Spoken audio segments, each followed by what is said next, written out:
اہل دوزخ میں یہی کچھ جھگڑے ہونے والے ہیں کہ ہم تو ان کو کچھ سمجھ ہی نہیں سکتے، ہمیں تو پتہ ہی نہیں تھا کہ یہ اتنے درجات کے حامل ہیں، تو وہ تو جنتوں میں بیٹھے ہوں گے اور یہ جل رہے ہوں گے آگ میں۔ اے نبی ان سے کہو میں تو بس خبردار کرنے والا ہوں، کوئی حکیم کی معبود نہیں مگر اللہ جو یکتا ہے۔ وما من الہ الا اللہ الواحد القہار، سب پر غالب، آسمانوں اور زمین کا مالک اور ان ساری چیزوں کا مالک جو ان کے درمیان ہیں، زبردست درگزر کرنے والا۔ ان سے کہو یہ ایک بڑی خبر ہے جس کو سن کر تم منہ پھیرتے ہو۔ کیا بڑی خبر ہے؟ کہ لا الہ الا اللہ، رسول یہ میری طرف سے آئے ہیں، میں نے انہیں رسول بنایا، قرآن یہ میں بھیج رہا ہوں، یہ میری طرف سے نازل ہو رہا ہے۔ ان سے کہو مجھے اس وقت کی خبر نہ تھی جب ملا اعلیٰ میں جھگڑا ہو رہا تھا، مجھ کو تو وہی کے ذریعے یہ باتیں اس لیے بتائی جاتی ہیں کہ کھلم کھلا خبردار کرنے والا بنوں، کہ یہ اللہ تعالیٰ میں مجھے بتا رہے ہیں اور میرے اوپر وحی کا نزول ہوتا ہے۔ اللہ تعالیٰ بھی یہ کہہ رہے ہیں اور رسول اللہ صلی اللہ علیہ وسلم کہ میں نذیر مبین، تمہیں بچانے آیا ہوں، تمہیں خبردار کرنے آیا ہوں۔ نذیر ہوتا ہے جو برا وقت آنے سے پہلے خبردار کرے۔ تو اس مکہ میں یہ رواج تھا کہ جب قافلوں کے حملہ کرنے کا خطرہ ہوتا تھا تو پہاڑی پر ایک شخص کو بٹھایا جاتا تھا اور اس کا نام نذیر ہوتا تھا، خبردار کرنے والا، اور جب وہ دور سے کسی قافلے کو دیکھتا تھا کہ وہ حملہ کرنے کے لیے آ رہا ہے تو یہ انٹرنیٹ وغیرہ اور موبائل تو تھے ہی نہیں کہ وہ بتا سکے، اگر وہ نیچے آتا ہے اور بتاتا ہے تو اتنی دیر میں تو وہ لوٹ کے واپس چلے جائیں گے، تو وہ کپڑے اتار دیتا تھا تاکہ لوگوں کو پتہ چل جائے، تو اس کا نام تھا نذیر اریاں، یعنی خبردار کرنے والا برا وقت آنے سے پہلے، تو لوگ پھر اپنی بچت کر لیتے تھے، اپنا بچاؤ کر لیتے تھے۔ اب اس میں حضرت آدم علیہ السلام کا قصہ بیان کیا جا رہا ہے، اور یہ قصہ سورۃ البقرہ، سورۃ الاعراف، سورۃ الحجر، بنی اسرائیل، طٰہٰ، کہف اور صاد، یعنی اس صورت میں بیان ہوا ہے۔ تو کیا کہا جا رہا ہے کہ جب تیرے رب نے فرشتوں سے کہا میں مٹی سے ایک بشر بنانے والا ہوں، جب میں اسے پوری طرح بنا دوں اور اس میں اپنی روح پھونک دوں تو تم اس کے آگے سجدے میں گر جانا۔ اس حکم کے مطابق فرشتے سب کے سب سجدے میں گر گئے، یعنی سجدہ تعظیمی، مگر ابلیس نے اپنی بڑائی کا گھمنڈ کیا اور وہ کافروں میں سے ہو گیا۔ رب نے فرمایا اے ابلیس تجھے کیا چیز اس کو سجدہ کرنے سے مانی ہوئی جب میں نے اسے اپنے دونوں ہاتھوں سے بنایا تھا۔ دیکھیں اللہ تعالیٰ کہہ رہے ہیں دونوں ہاتھوں سے میں نے بنایا ہے، تو ہاتھ سے مراد اللہ کی قدرت، اس کی قوت، اس کی عظمت ہے۔ جب اللہ تعالیٰ کسی چیز کا خصوصی شرف ظاہر کرنا چاہتے ہیں تو اسے اپنی طرف منسوب کر لیتے ہیں، جیسے کعبہ کو بیت اللہ، اللہ کا گھر، حضرت صالح کی اونٹنی کو ناقۃ اللہ، اللہ کی اونٹنی، اور حضرت عیسیٰ کو کلمۃ اللہ۔ یہاں حضرت آدم کے لیے یہ فضیلت ہے کہ میں نے اپنے ہاتھوں سے بنایا ہے۔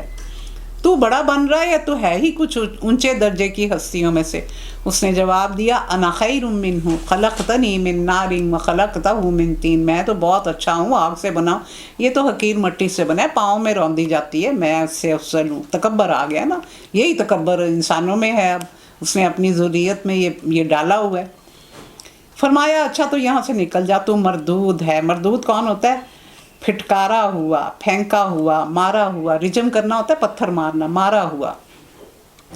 اور تیرے اوپر یوم الجزا تک میری لعنت ہے، یعنی میری نظر کرم سے دوری، ہدایت سے دوری، اللہ کی رحمت سے دوری۔ وہ بولا اے میرے رب یہ بات ہے تو مجھے اس وقت تک کے لیے مہلت دے دے جب یہ لوگ دوبارہ اٹھائے جائیں گے۔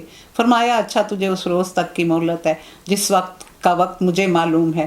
اس نے کہا تیری عزت کی قسم میں ان سب کو بہکا کے رہوں گا سوائے تیرے ان بندوں کے جنہیں تو نے خالص کر لیا ہے۔ اللہم اجعلنا منہم، اللہم اجعلنا منہم۔ فرمایا تو حق یہ ہے اور میں حق ہی کہتا ہوں کہ میں تجھ کو جہنم سے اور ان سب کو جہنم سے بھر دوں گا جو انسانوں میں سے تیری پیروی کریں گے، اور جنات کا بھی آتا ہے کہ ان سے بھی میں بھر دوں گا۔ قال ما اسألكم علیہ من اجر وما انا من المتکلفین ان هو الا ذکر للعالمین ولتعلمن نبأہ بعد حین۔ اے نبی ان سے کہہ دو میں اس تبلیغ پر تم سے کوئی اجر نہیں مانگتا۔ یہ سیلف لیسنس ہے جو دین کا کام کرنے والوں میں لازمی طور پر ہونی چاہیے۔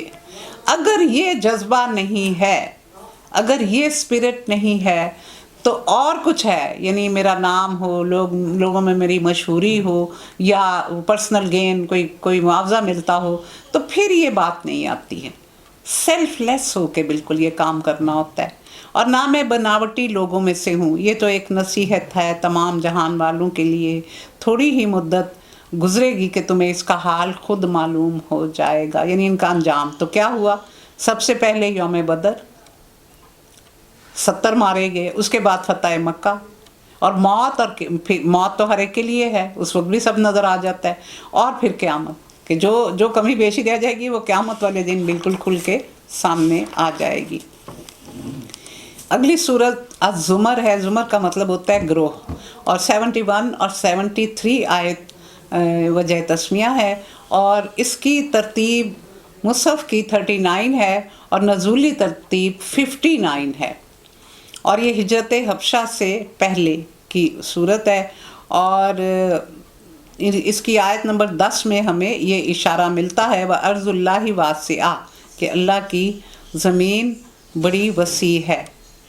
اور اس آیت کا نزول حضرت جعفر بن ابی طالب ان کے ساتھیوں کے حق میں ہوا تھا جنہوں نے حبشہ کی طرف ہجرت کرنے کا ارادہ کیا تھا۔ اسے روح المعانی میں بیان کیا گیا۔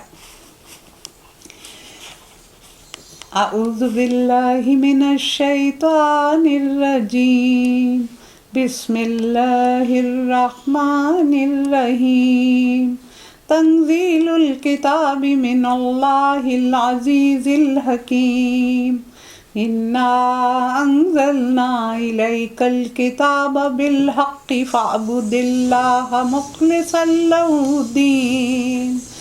الدین الا للہ الدین الخالص والذین اتخذوا من دونہ اولیاء ما نعبدهم الا لیقربونا الی اللہ زلفی ان اللہ یحکم بینہم فیما ہم فیہ یختلفون ان اللہ لا یہدی من ہوا کاذب کفار۔ اللہ کے نام کے ساتھ جو رحمان اور رحیم ہے۔ اس کتاب کا نزول اللہ زبردست اور دانا کی طرف سے ہے۔ اے رسول، یہ کتاب ہم نے تمہاری طرف برحق نازل کی ہے، لہٰذا تم اللہ ہی کی بندگی کرو اور دین کو اس کے لیے خالص کرتے ہوئے۔ خبردار، دین خالص اللہ کا حق ہے۔ دین خالص بالکل خالص ہو، بے آمیز ہو، اطاعت اور بندگی اللہ کا حق ہے۔ لا موجودہ الا اللہ، لا مطلوبہ الا اللہ، لا مقصودہ الا اللہ، لا محبوبہ الا اللہ، لا الہ الا اللہ۔ لا جو ہے وہ شرک کی نفی ہے، یہ شروع میں آ رہا ہے۔ ہر چیز کو چھوڑ دو، الا اللہ، مگر اللہ۔ رہے وہ لوگ جنہوں نے اس کے سوا دوسرے سرپرست بنا رکھے ہیں کہ ہم تو ان کی عبادت صرف اس لیے کرتے ہیں کہ وہ اللہ تک ہماری رسائی کرا دیں۔ یہ جو انہوں نے اللہ کی بیٹیاں بنایا ہوا تھا، اسی نظریے میں بنایا ہوا تھا کہ باپ کو بیٹیوں سے بہت پیار ہوتا ہے، تو یہ ہماری دعائیں بھی پہنچائیں گی اور قیامت والے دن ہماری سفارش بھی کریں گی۔ تو یہ عقیدہ تھا ان کا۔ اللہ یقیناً ان کے درمیان ان تمام باتوں کا فیصلہ کر دے گا جن میں یہ اختلاف کر رہے ہیں۔ اللہ کسی ایسے شخص کو ہدایت نہیں دیتا جو جھوٹا اور منکر حق ہو۔ یہ جو ہم نے پڑھی کہ خالص دین اللہ کے لیے، تو حضرت ابو ہریرہ سے روایت ہے کہ ایک شخص نے رسول اللہ صلی اللہ علیہ وسلم سے عرض کیا، یا رسول اللہ، میں بعض دفعہ کوئی صدقہ اور خیرات کرتا ہوں یا کسی پر کوئی احسان کرتا ہوں تو میری نیت اللہ کی رضا جوئی کی بھی ہوتی ہے اور یہ بھی کہ لوگ میری تعریف کریں۔ رسول اللہ صلی اللہ علیہ وسلم نے فرمایا، قسم ہے اس ذات کی جس کے قبضہ میں میری جان ہے، اللہ کسی ایسی چیز کو قبول نہیں فرماتا جس میں کسی غیر کو شریک کیا جائے۔ پھر آپ نے آیت نمبر 3 تلاوت کی۔ اگر اللہ کسی کو بیٹا بنانا چاہتا تو اپنی مخلوق میں سے جس کو چاہتا برگزیدہ کر لیتا، پاک ہے وہ، کہ اس سے کہ کوئی اس کا بیٹا ہو. دیکھیں اپنا محبوب بنایا، بیٹا تو نہیں بنایا. رسول اللہ صلی اللہ علیہ وسلم کو آسمانوں پہ چلے گئے، 7ویں آسمان پہ پہنچ گئے، سدرۃ المنتہا پر پہنچ گئے ہیں. تو کیا ہے کہ وہ اللہ نے مقام دیا جو کسی اور کو نہیں ملا، لیکن بیٹا نہیں بنایا. عروج آدم خاکی سے انجم سہ میں جاتے ہیں کہ یہ ٹوٹا ہوا تارا میں کامل نہ بن جائے. اتنا مقام بلند دیا لیکن بیٹا تو نہیں بنایا. اس نے آسمانوں اور زمین کو برحق پیدا کیا، وہی دن پر رات اور رات کو دن پر لپیٹتا رہتا ہے. اسی نے سورج اور چاند کو مسخر کر رکھا ہے کہ ہر ایک ایک وقت مقررہ تک چلا جا رہا ہے. جان رکھو وہ زبردست ہے اور درگزر کرنے والا. اس نے تم کو ایک جان سے پیدا کیا، پھر اسی جان سے اس نے تمہارا جوڑا بنایا، ہر چیز کا جوڑا بنایا. لیکن اماں حوا حضرت آدم کی 13ویں پسلی سے تخلیق کی گئیں، اور اس نے تمہارے لیے مویشیوں سے 8 نر اور مادہ پیدا کیے، یعنی اونٹ، گائے، بھیڑ اور بکری. 2 ہو گئے نا نر اور مادہ، تو 8 بن گئے. وہ تمہاری ماؤں کے پیٹوں میں 3 تاریک پردوں کے اندر تمہیں ایک کے بعد ایک شکل دیے چلا جاتا ہے. پہلے نطفہ ہوتا ہے، پھر علقہ ہوتا ہے، پھر مضغہ ہوتا ہے، پھر عظمہ ہڈیاں ہوتی ہیں، اور پھر لحمہ، پھر گوشت آ جاتا ہے. تو اس طرح وہ تشکیل دیتا ہے. اور 3 پردے، تو 3 پردے، ایک پیٹ اور ایک یوٹرس کا پردہ، اور ایک جس میں بچے کو، ایک وہ جھلی جس میں اس کو لپیٹا جاتا ہے. فتبارک اللہ احسن الخالقین، سب سے بابرکت ہے وہ ذات جو سب سے بہترین تخلیق کرنے والا ہے. کوئی معبود اس کے سوا نہیں، کہاں سے پھرائے جا رہے ہو؟ اگر تم کفر کرو تو اللہ تم سے بے نیاز ہے، لیکن وہ اپنے بندوں کے لیے کفر کو پسند نہیں کرتا. یعنی اللہ تعالیٰ نے ایک حدیث میں کیا بتایا گیا کہ اگر تم حضرت آدم علیہ السلام سے لے کے قیامت تک آنے والے سب کے سب میرے نافرمان ہو جاؤ تو میری بادشاہی میں ذرہ بال برابر کمی نہیں کر سکتے، اور اسی طرح اگر تم سب کے سب فرما بردار ہو جاؤ تو میری بادشاہی میں بال برابر زیادتی نہیں کر سکتے. یعنی یہ سارا کچھ تمہارے فائدے کے لیے. کفر کرو گے تو اپنا نقصان کرو گے. ایمان شکر گزاری ہے اور کفر احسان فراموشی، اور اگر تم شکر کرو تو اسے وہ تمہارے لیے پسند کرتا ہے. لئن شکرتم لازیدنکم. کوئی بوجھ اٹھانے والا کسی دوسرے کا بوجھ نہ اٹھائے گا. آخر تم سب کو اپنے رب کی طرف پلٹنا ہے، پھر وہ تمہیں بتا دے گا کہ تم کیا کرتے رہے ہو. وہ تو دلوں کے حال جانتا ہے. اور جب کوئی آفت آتی ہے تو وہ انسان اپنے رب کی طرف رجوع کر کے اسے پکارتا ہے. پھر جب رب اس کو نعمت دے دیتا ہے تو پھر وہ اس مصیبت کو بھول جاتا ہے جس میں وہ اسے پکار رہا تھا، اور دوسروں کو اللہ کا ہمسر ٹھہراتا ہے تاکہ اس کی راہ سے گمراہ کرے. اے نبی ان سے کہو تھوڑے دن اپنے کفر سے لطف اٹھا لو، یقیناً تم جہنم میں جانے والے ہو. اور کیا اس شخص کی روش بہتر ہے یا اس شخص کی جو متی فرمان ہے، رات کی گھڑیوں میں کھڑا رہتا ہے اور سجدے کرتا ہے اور آخرت سے ڈرتا ہے اور اپنے رب کی رحمت سے امید لگائے بیٹھا ہے. ان سے پوچھو قل هل يستوي الذين يعلمون والذين لا يعلمون انما يتذكر اولو الالباب، کہ جو علم والا ہے، جاننے والا ہے، جو کچھ نہیں جانتا، وہ برابر ہو سکتے ہیں. نصیحت تو عقل رکھنے والے ہی قبول کرتے ہیں.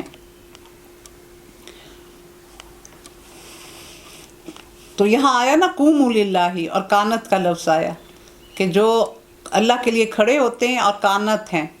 تو یہ قانتین سے مراد وہ شخص ہوتے ہیں جو نماز میں نگاہ کو پست رکھتے ہیں، ادھر ادھر نہیں دیکھتے، نہ اپنے بدن اور کپڑوں سے کھیلتے ہیں، نہ دنیا کی کسی چیز کو اپنے اختیار سے نماز میں یاد کرتے ہیں، لیکن بھول اور غیر اختیاری وسوسہ اس کے خلاف نہیں.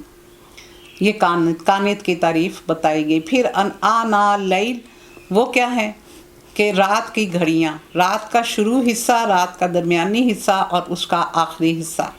حضرت ابن عباس نے فرمایا کہ جو شخص یہ چاہتا ہے کہ محشر میں وقت حساب اللہ تعالیٰ اس پر آسانی فرما دیں تو اسے چاہیے رات کے اندھیرے میں سجدہ اور قیام کی حالت میں اللہ اس کو پائے، یعنی رات کے وقت رکوع اور سجود کرے، اس طرح کہ آخرت کی فکر بھی ہو اور رحمت کی امید بھی.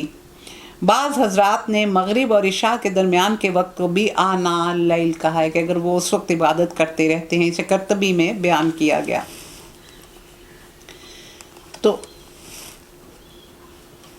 اور اے نبی کہو، اے میرے بندو جو ایمان لائے ہو، اپنے رب سے ڈرو۔ جن لوگوں نے اس دنیا میں نیک رویہ اختیار کیا ہے ان کے لیے بھلائی ہے، اور اللہ کی زمین بڑی وسیع ہے۔ صبر کرنے والوں کو تو ان کا اجر بے حساب ملے گا۔ یہ اللہ کی جو زمین وسیع ہے تو اس میں ہجرت حبشہ کی طرف اشارہ ہے۔ تو یہ ان لوگوں کے لیے ہے کہ جن کو بہت اذیتیں دی جا رہی تھیں، تو ان کو یہ کہا گیا کہ تم پھر اس سرزمین کو چھوڑ دو۔ اور ویسے بھی یہ حکم ہے کہ اگر کوئی جگہ تنگ ہو جائے انسان کے لیے اور وہ اسلام کے مطابق بھی اپنی زندگی بسر وہاں نہ کر پا رہا ہو تو اسے ہجرت کر لینی چاہیے۔ اور اگر اس کو روزگار نہ مل رہا ہو پھر بھی وہ ہجرت کر سکتا ہے، کیونکہ سفر وسیلہ ظفر ہوتا ہے۔ اب یہاں آیا کہ وہ شخص جو علم رکھتا ہے اور جو نہیں رکھتا یہ دونوں برابر نہیں، آیت نمبر 9 میں کہا گیا۔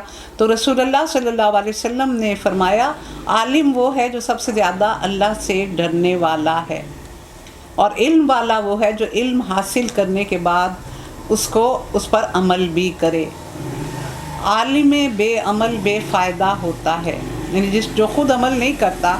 تو ایک سب سے بڑی نشانی یہ ہوتی ہے کہ جو دوسروں کو بتانے والا شخص ہوتا ہے، اگر اس کی بات آپ کے دل میں اتر رہی ہے تو یہ ایک طرح سے اس کی بے گناہی کا ثبوت بھی بن جاتی ہے کہ یہ شخص یقیناً اللہ کو یاد کرنے والا ہے اور اخلاص سے کر رہا ہے۔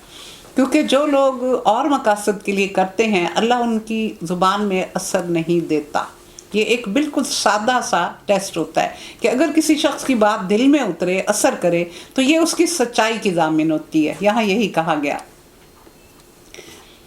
اور صبر کرنے والوں کو اجر بن مانگے اور بے حساب دیا جائے گا۔ تو اجر جو صبر کا ہے اس وقت میزان عدل نہیں رکھی جاتی صبر کے لیے، وہ اللہ تعالیٰ اپنی مرضی سے بے انت اور بے حساب دیتے ہیں۔ اے نبی ان سے کہو مجھے حکم دیا گیا ہے کہ دین کو اللہ کے لیے خالص کر کے اس کی بندگی کروں، اور مجھے حکم دیا گیا ہے کہ سب سے پہلے میں خود مسلم بنوں۔ یعنی پریکٹیکل ڈیمونسٹریشن، آپ نے سب کچھ ہمیں کر کے دکھایا۔ کوئی چیز آپ ایسی تشنا نہیں چھوڑ کے گئے کہ ہماری سمجھ میں نہ آتی ہو۔ آپ کی حدیث، آپ کی سنت، آپ کی اسوائے حسنہ، آپ کی سیرت، ہر چیز کھول رہی ہے کہ ہمیں زندگی کیسے بسر کرنی ہے۔ کہو اگر میں اپنے رب کی نافرمانی کروں تو مجھے ایک بڑے دن کے عذاب کا خوف ہے۔ کہہ دو میں تو اپنے دین کو اللہ کے لیے خالص کر کے اس کی بندگی کروں گا، تم اس کے سوا جس چیز کی بندگی کرنا چاہو کرتے رہو۔ یعنی جب کوئی نہ ہی مانے پھر یہ کہا جاتا ہے۔ اصل دیوالیے تو وہی ہیں جنہوں نے قیامت کے روز اپنے آپ کو اور اپنے اہل و عیال کو گھاٹے میں ڈال دیا۔ خوب سن رکھو، یہی کھلا دیوالیہ ہے۔ دیوالیہ کیا ہوتا ہے کہ آدمی کاروبار میں سرمایہ لگائے تو وہ ڈوب جائے، بازار میں لوگوں کے مطالبے اتنے بڑھ جائیں کہ وہ سارا کچھ دے کے بھی ان سے نہ بچ سکے۔ یہی استعارہ کفار اور مشرکین کے لیے اللہ نے استعمال کیا کہ انسان کی زندگی، عمر، عقل، جسم، قوتیں، قابلیتیں، ذرائع، مواقع، جتنی چیزیں بھی دنیا میں حاصل ہیں ان کا مجموعہ دراصل وہ سرمایہ ہے جسے وہ حیات دنیا کے کاروبار میں لگاتا ہے۔ اور یہ سارا سرمایہ کسی شخص نے اس مفروضے پر لگا دیا کہ کوئی رب نہیں یا بہت سے رب ہیں اور مجھے کہیں حساب نہیں دینا، تو پھر محاسبے کے وقت یہ خالی ہاتھ ہوگا، کیونکہ اس نے تو سارا کچھ دنیا میں ہی اپنا لگا دیا تھا۔ ان پر آگ کی چھتریاں اوپر سے چھائی ہوں گی اور نیچے سے بھی، یعنی اوپر اور نیچے آگ ہوگی۔ اور پھر کیا آتا ہے آخری صورتوں میں کہ اوپر سے پھر ڈھکنا بند کر دیا جائے گا۔ یہ وہ انجام ہے جس سے اللہ اپنے بندوں کو ڈراتا ہے۔ پس اے میرے بندو میرے غضب سے بچو، بخلاف اس کے جن لوگوں نے طاغوت کی بندگی سے اجتناب کیا اور اللہ کی طرف رجوع کر لیا، ان کے لیے خوشخبری ہے۔ اے نبی بشارت دے دو میرے ان بندوں کو جو میری بات کو غور سے سنتے ہیں اور اس کے بہترین پہلو کی پیروی کرتے ہیں۔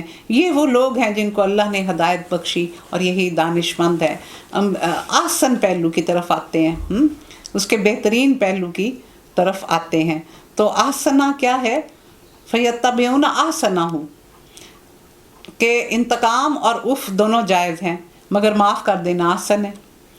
حسن اور آسن میں فرق ہوتا ہے، عظیمت اور رخصت دونوں کی اجازت ہے مگر عظیمت افضل ہوتی ہے۔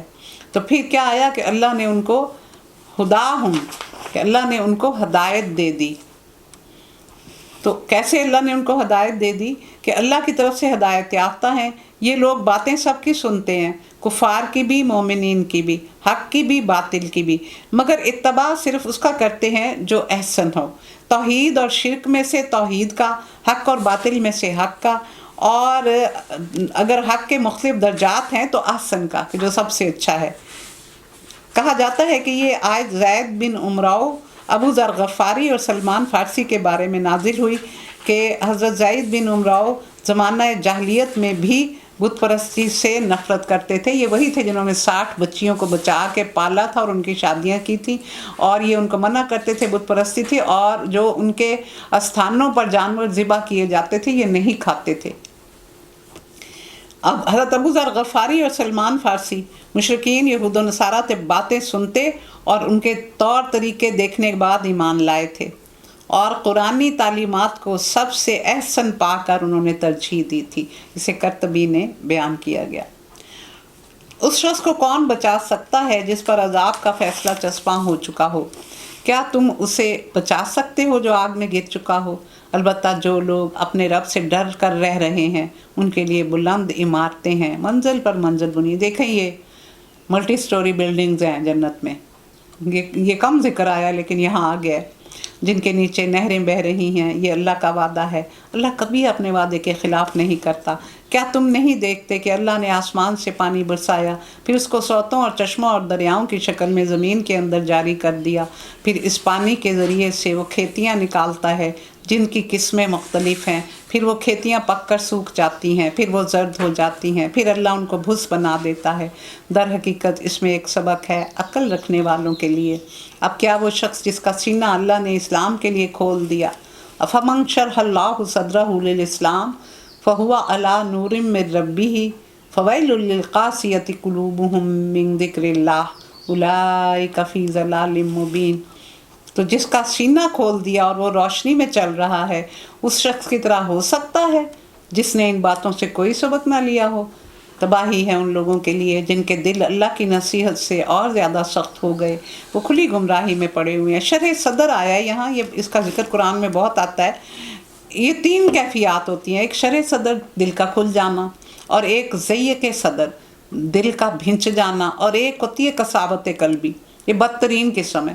شرح صدر بہترین کہ انسان کا دل ایمان کے لیے کھل گیا، اس میں روشنی ہے، بصیرت ہے، اور ضیق قلبی جو ہے کہ دل بھنچا رہتا ہے، کوئی کسی وقت کوئی اچھی بات دل میں چلی جاتی ہے لیکن گھٹا گھٹا رہتا ہے، اور جو قساوت قلبی ہے کہ وہ تو سیاہ ہو جاتا ہے اور اس میں صلاحیت ہی ختم ہو جاتی ہے کہ کوئی اچھی بات کو اپنے اندر ایبزارب کر سکے۔ حضرت عبداللہ بن مسعود سے روایت ہے کہ رسول اللہ صلی اللہ علیہ وسلم نے جب یہ آیت تلاوت فرمائی 22 آیت، تو ہم نے آپ سے اس کا مطلب پوچھا۔ آپ نے فرمایا جب نور انسان کے دل میں داخل ہوتا ہے تو اس کا قلب وسیع ہو جاتا ہے، جس سے احکام الہیہ کو سمجھنا اور ان پر عمل کرنا آسان ہو جاتا ہے۔ ہم نے پوچھا علامت کیا ہے اس کی؟ آپ نے فرمایا ہمیشہ رہنے والے گھر کی طرف مائل ہونا، اور دھوکے کے گھر یعنی دنیا سے دور رہنا اور آخرت کی فکر کرنا، اور موت کے آنے سے پہلے اس کی تیاری کرنا۔ شرح صدر، اللہ نے بہترین کلام اتارا ہے، ایک ایسی کتاب جس کے تمام اجزاء ہم رنگ ہیں اور جس میں مضامین بار بار دہرائے گئے ہیں۔ یہ دیکھیں اللہ نے اپنی آیات کو بار بار دہرایا ہے، مثالیں دے دے کر سمجھایا ہے، تو اس میں اس چیز کا کہا گیا ہے۔ اسے سن کر ان لوگوں کے رونگٹے کھڑے ہو جاتے ہیں جو اپنے رب سے ڈرتے ہیں، اور پھر ان کے جسم اور ان کے دل نرم ہو کر اللہ کی طرف راغب ہو جاتے ہیں۔ یہ اللہ کی ہدایت ہے جس سے وہ راہ راست پر لے آتا ہے جسے چاہتا ہے، اور جسے اللہ ہی ہدایت نہ دے اس کے لیے کوئی ہدایت دینے والا نہیں ہے۔ اب اس شخص کی بدحالی کا تم کیا اندازہ کر سکتے ہو جو قیامت کے روز عذاب کی سخت مار اپنے منہ پر لے گا؟ ہائے، ایسے ظالموں سے تو کہہ دیا جائے گا کہ اب چکھو مزہ اس کمائی کا جو تم کرتے رہے ہو۔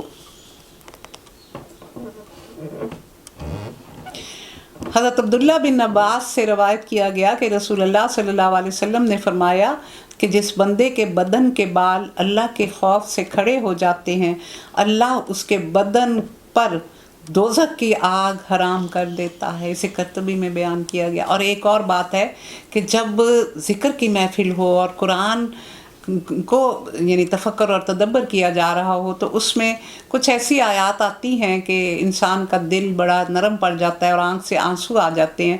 تو اگر ہزاروں کے مجمع میں سے ایک شخص کی آنکھ میں بھی آنسو ٹپک پڑے اور آ گئے تو وہ پوروں کی مغفرت کا ذریعہ بن جائے گا، سارے لوگوں کے لیے مغفرت بن جائے گا وہ. یعنی اللہ کو اتنا پسند ہے. تو یہاں اسی چیز کا ذکر کیا گیا.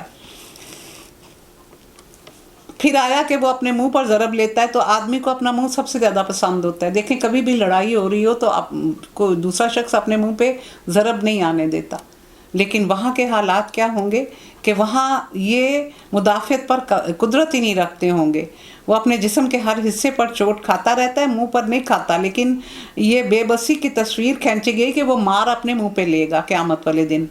حضرت عطا بن زیاد نے فرمایا جہنمی کو جہنم میں ہاتھ پاؤں باندھ کر گھسیٹ کر ڈالا جائے گا. اسے قرطبی نے بیان کیا کہ اس کو اس طرح وہاں پھینکا جائے گا کہ وہ اپنے منہ کو بھی نہیں بچا سکے گا. آخر ان پر عذاب ایسے رخ سے آیا جدھر ان کا خیال بھی نہ تھا. پھر اللہ نے ان کو دنیا ہی میں رسوائی کا مزہ چکھا دیا اور آخرت کا عذاب تو اس سے شدید تر ہے. کاش یہ لوگ جانتے. دنیا میں رسوائی کیا ہوئی؟ ہر جنگ میں شکست تقریباً ہوئی اور پھر مکہ فتح ہو گیا. تو کیا ہوا پھر ان کے رہنے کے لیے؟ اب قیامت تک کے لیے یہ نان مسلمز اس میں نہیں رہ سکتے اور قوموں پر مختلف قسم کے عذاب بھی آتے رہے. ہم نے اس قرآن میں لوگوں کو طرح طرح کی مثالیں دی ہیں کہ یہ ہوش میں آئیں. ایسا قرآن جو عربی زبان میں ہے جس میں کوئی ٹیڑھ نہیں، اور تاکہ یہ برے انجام سے بچیں. اللہ ایک مثال دیتا ہے.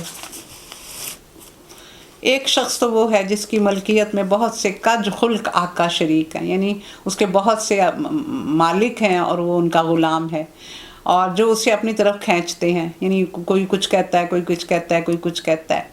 اور دوسرا شخص پورے کا پورا ایک آقا کا غلام ہے. کیا ان دونوں کا حال یکساں ہو سکتا ہے؟ اب یہاں کیا تمثیل دی گئی ہے؟ یعنی یہ جو مثال دی گئی ہے یہ پتھر کے بتوں کے لیے نہیں، یہ جیتے جاگتے آقاؤں پر ہے. یعنی عملاً آدمی کو متضاد حکم دیے جاتے ہیں اور وہ اس کو اپنی طرف کھینچتے ہیں، کیونکہ پتھر کے بت تو حکم دے ہی نہیں سکتے. یہ زندہ آقاؤں کے کرنے کے کام ہیں. ایک آقا آدمی کے اپنے نفس میں بیٹھا ہوا ہے جو طرح طرح کی خواہشات اس کے سامنے پیش کرتا ہے. سب سے بڑا آقا اس کا نفس ہے اور اسے مجبور کرتا ہے کہ وہ انہیں پورا کرے. دوسرے بے شمار آقا گھر، خاندان، برادری، اولاد، قوم اور ملک کے معاشرے میں، مذہبی پیشواؤں میں، حکمرانوں میں، قانون سازوں میں، کاروبار اور معیشت کے دائروں میں، دنیا کے تمدن پر غلبہ رکھنے والی طاقتوں میں ہر وقت موجود ہوتے ہیں جو انسان کو اپنی طرف کھینچتے رہتے ہیں. الحمدللہ. کیا دونوں کا حال یکساں ہو سکتا ہے؟ تو یقیناً وہ کہیں گے کہ نہیں. تو کہہ رہے ہیں اللہ کا شکر ہے اتنی بات تو مانتے ہو، مگر اکثر لوگ نادانی میں پڑے ہوئے ہیں. اے نبی تمہیں بھی مرنا ہے اور ان لوگوں کو بھی. اب موت کا مطلب ہوتا ہے دنیا سے کٹ جانا، اور فوت کا مطلب ہوتا ہے اللہ سے تعلق کٹ جانا. آخر کار قیامت کے روز تم سب اپنے رب کے حضور اپنا مقدمہ پیش کرو گے. پھر اس شخص سے بڑھ کے بڑا ظالم کون ہوگا جس نے اللہ پر جھوٹ باندھا اور جب سچائی اس کے سامنے آئی تو اسے جھٹلا دیا. اب دیکھیں اگر رسول ہیں تو وہ تو یہ کہیں، اس پر کوئی ایسا شخص کہے کہ میرے اوپر وحی نازل ہوتی ہے تو وہ سب سے بڑا ظالم ہے کہ وہ یہ جھوٹ کہے. جیسے کہ اس وقت کچھ لوگوں نے نبوت کا دعویٰ بھی کیا اور اس کے بعد بھی ہمیں مثالیں ملتی ہیں، تو وہ بھی بڑا ظالم ہے. اور جو رسول کو، سچے رسول کو جھٹلا رہے ہیں اور وہی کو نہیں مان رہے تو وہ بھی بڑے ظالم ہیں. تو یہ دونوں کے لیے آئے گا. کیا ایسے کافروں کے لیے جہنم میں کوئی ٹھکانہ ہے؟ جو شخص سچائی لے کے آیا، وَالَّذِي جَاءَ بِالصِّدْقِ وَصَدَّقَ بِهِ أُولَٰئِكَ هُمُ الْمُتَّقُونَ. جو سچائی لے کر آیا اور جنہوں نے اس کو سچ مانا وہی عذاب سے بچنے والے ہیں. سچائی لے کے کون آیا؟ حضرت جبرائیل. کس کے پاس آئی یہ سچائی؟ رسول اللہ صلی اللہ علیہ وسلم. پھر کس کے پاس آئی؟ صحابہ کرام، پھر تابعین، پھر تبع تابعین، اور پھر یہ یعنی امت مسلمہ قیامت تک آنے والے لوگوں کے لیے. یہ ہو گیا کہ اب ہمارے اوپر یہ ذمہ داری ہمارے رسول ڈال کے گئے ہیں. تصدیق کریں، اس کو پہنچائیں گے، اس کو بیان کریں گے تو اس کی تصدیق ہوگی. اور یہاں پھر آیا کہ انہوں نے